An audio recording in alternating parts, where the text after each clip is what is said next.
Chris Coulter. What inspired you to become a mental health advocate?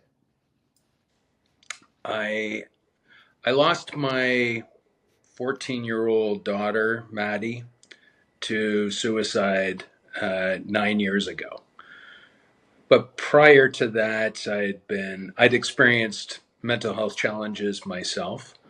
I had a successful business for 20 years, and 2008 financial crisis hit, and kind of showed us that we weren't as impervious to financial struggles as we found out. So we ended up shutting it down in 2010, um, and and then I also went through a really bitter and nasty divorce. So, but the thing that probably trumps everything else was the loss of my daughter. And that I guess you can take one of two approaches in how you deal with your grief. You can you can you can point it inward and just be miserable and sad, and the alternative is you can do something to help others. And I started writing when I was in probably a month or so after we lost my daughter, and I had a parent, or I had several parents reach out to me explaining that they were going through very similar stuff with their own teens. And then I realized, wow, there's a lot of people out there that that are struggling. And the thing about mental health and having a teen that's struggling, it's almost unavoidable that the parent themselves start exhibiting characteristics of depression and anxiety as well. So that kind of that was my foray into mental health advocacy. Yeah, can you tell me a little bit about Maddie? Maddie was this larger than life, wicked sense of humor, smart, stunningly beautiful. Um, she she wasn't one of those cliquey kids that uh, that just conformed um, to what a group thought. She was very she knew herself what was right and what was wrong, and she wasn't afraid to stand up to bullies. She wasn't afraid to voice her opinion, even though it may have been dissenting from the popular opinion. And I think as a consequence, I think she obviously had a tragic ending, but she's been so highly revered as someone that uh, was compassionate and kind. Um, and I guess that's how I'll always remember her. Um, I want to remember all the good things, not the tragedy that ended her life and took her away from us. Um, but yeah, she's a very special and unique kid. She was my firstborn, and she was a great big sister to her younger brothers. How is it for you to uh, put all your feelings into the page and help that healing process? I guess everyone always asks, is it cathartic? And I guess, yeah, it is. It is cathartic in the sense that it helps by getting it out of your head and onto paper. It is a pretty significant. Um, there's a significant healing, but before healing, you got to also open up the wound.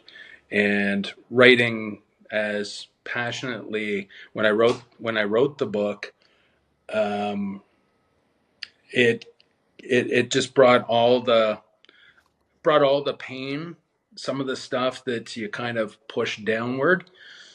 Um, it brought it close to the surface. How important is it to have a support system when you are a teen going through, these new feelings? Yeah, I think. Well, I can only relate from what it was like from when I was a teenager. I can It's hard to appreciate from a teenage girl perspective. I came from a family of all boys. Um, you know what? It is one of those things that it's. I don't think it's unique to teenagers. You can feel alone regardless of what age you are, and I think Maddie had a whole bunch of struggles she was dealing with, even though she was loved incredibly. Um, there's a lot of raw emotion, including the fact that her parents went through a divorce, and she was put into the crosshairs of of having to make a decision, and that was not fair. It was painful for her, and unfortunately, as a consequence, I think that was the start of her depression. Her world, kind of as she knew it, blew up.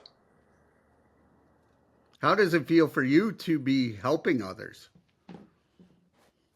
Um, I don't do it for me. I I think for me it's more about trying to make a difference. It's trying to fix a problem in society. Um, a lot of it has to do with, I think, our educational system and how we don't talk about emotions. We and we don't know how to understand. We don't know how to process emotions unless we're taught. Growing up myself, I think as a similar contemporaries to me, we were always taught to kind of push it downward, not necessarily deal with it.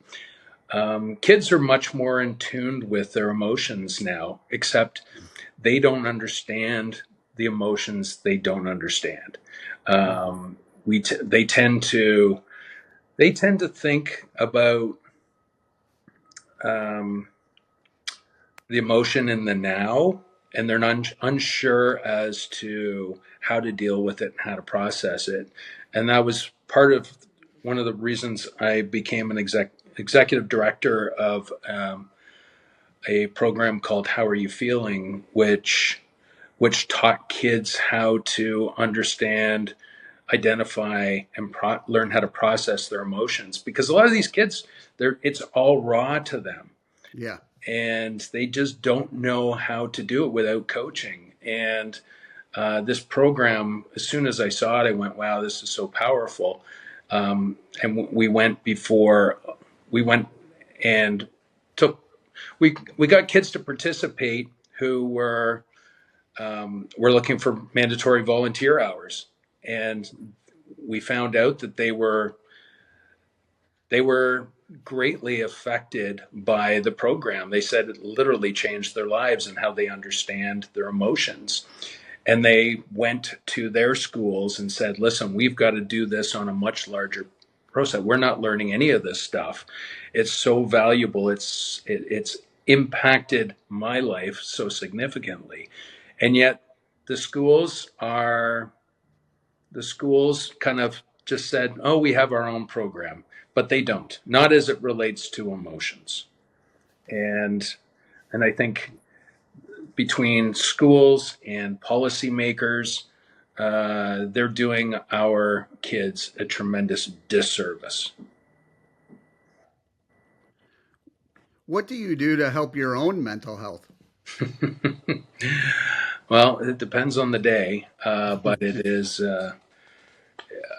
exercise is certain. And I'm not talking intense exercise. I walk to and from work, listen to podcasts and audiobooks, and it helps depending upon the day. I I have I I have a therapist. I have a coach and a therapist. Um, I've also learned to be a better communicator myself. in my relationship with my boys, my relationship with my partner. Um, we talk about not only the good stuff, we talk about the not so good stuff too. And I think being open and honest with yourself and authentic and vulnerable, I think that's really important for all of us. There's just in this world of social media and sound bites, it's so easy. Everyone looks at the happy, positive side, but there's a lot of people struggling, and no one really shows that struggling element to people's lives. If social media is not much of a reality show. So, so those are the primarily. Yeah. Am I on medication? Yeah, I'm on medication too. So um, that, but I think it's a combination of a lot of different things, and you have to figure out what works for each individual themselves. And there's not a right or a wrong way to do it, but you've got to do something. Deflecting and pushing downward is not a way of dealing with depression or anxiety or whatever mental health challenges you might be facing at that point in time. I know for me, I was diagnosed with bipolar disorder 2 at 37. And even 5 years ago, it was taboo. Have you seen the stigma of just talking about mental health lessening? Um, it's a great question, and I think uh, considering when I started first writing, I think when I started writing about my own mental health in 2013, people were like shocked. They went, "Oh my!" I'm talking about my own mental health. Um, I think that things have changed from a societal perspective with regards to mental health. Um, and there's more of an acceptance from a workplace, from a friend perspective. I still think where we have a lot of room that we need to improve upon is how we look at individuals. Society aside, we understand how mental health is revered and people are more compassionate, but I think people are still less likely to open up the kimono and share about their own personal experiences to a large extent until we get to a point where we can actually say, I'm Chris Coulter and I have depression or I have anxiety Yeah. and this is the reason why. I still think we have a long way to go on an individual basis. To your point, Michael, I think, yeah, society kind of accepts it, understands it, certainly more compassionately than they did, let's call it 10 years ago. Yeah. But I still think we have a long way to go. Where do you want to see your mission in the next 3 to 5 years? Um, my ideal world means another family never goes through a crisis that we experienced as a family. Is that realistic? No. Um,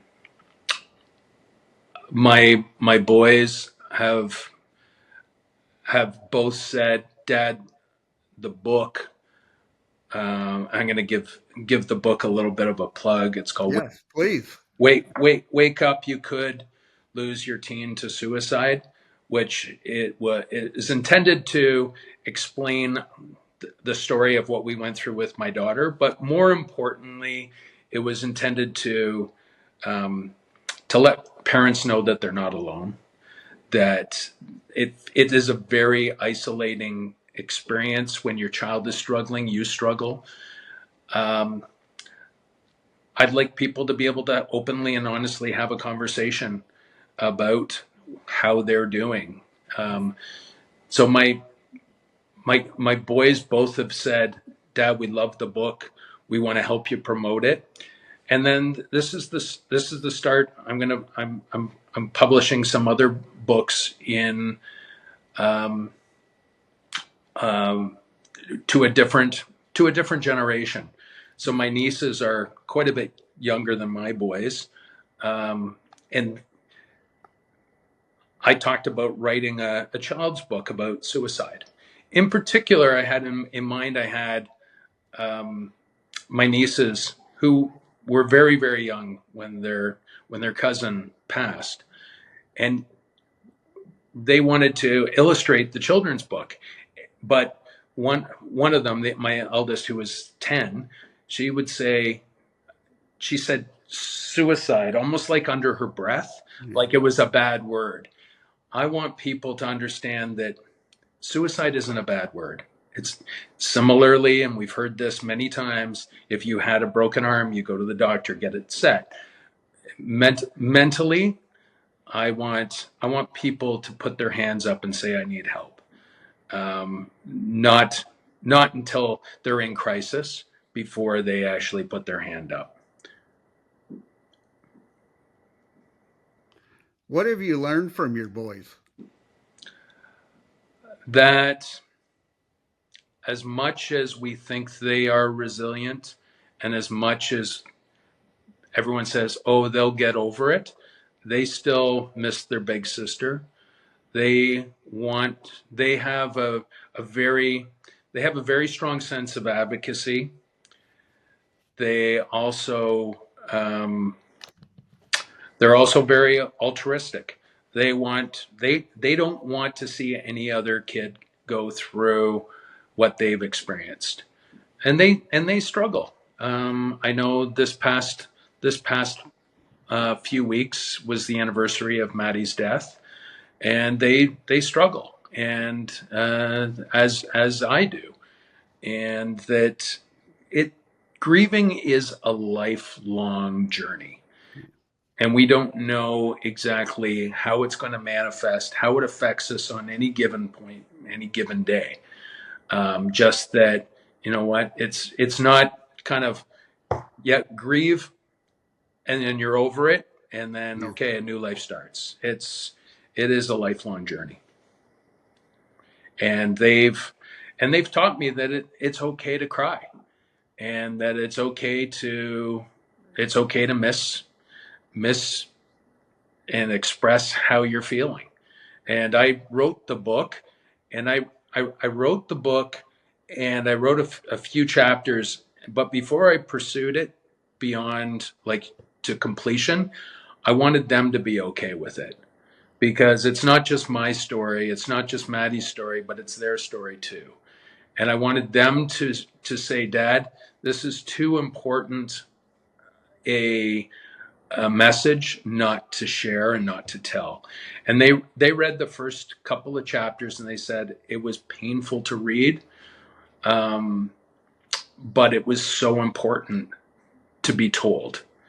And and it was based upon them saying, Dad, it's okay, you've got our blessing to write the book, that that I proceeded.